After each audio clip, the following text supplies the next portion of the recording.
Niin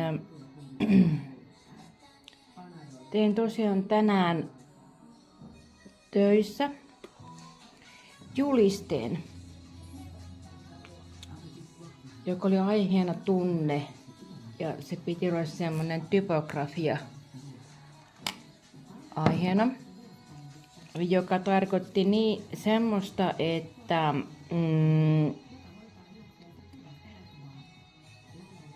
että sulla on joku sana, mutta se, että minkälainen se on. Onko se iso vai pieni vai sellainen vähän niin kuin, että se niin kuin,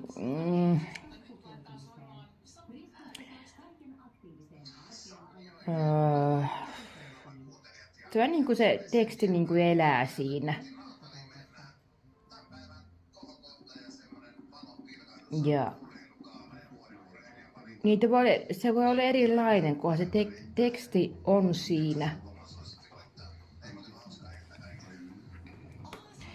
Joten mä nyt näytän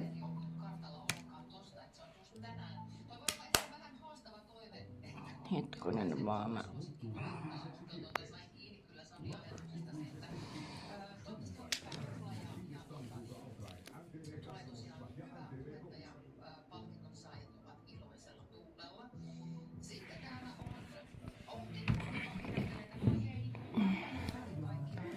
Eli mä näytän, millainen se teksti, tai millaisen sanan mä tein.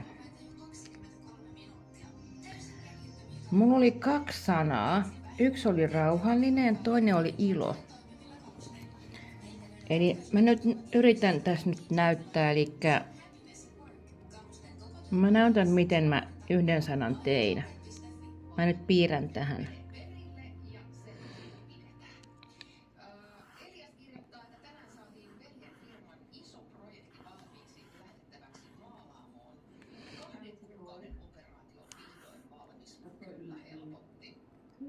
Ja vielä ottaisi tuosta viestin. Hän kirjoittaa, että päivän paras uutinen on, että aurauskalusto on pysynyt ehjänä ja vielä jatkuu yöhön asti auraukset. Hei, tsemppiä sinne, suurin respect vatunnasto kaikille auraustyöntekijöille ja muistakaa pitää Radionovan päällä ja hyvää työmusiikkiäkin. Vähän niin kuin näin. Ja se voi olla myös ylhäältä alaspäin, tuo sama sana. Eli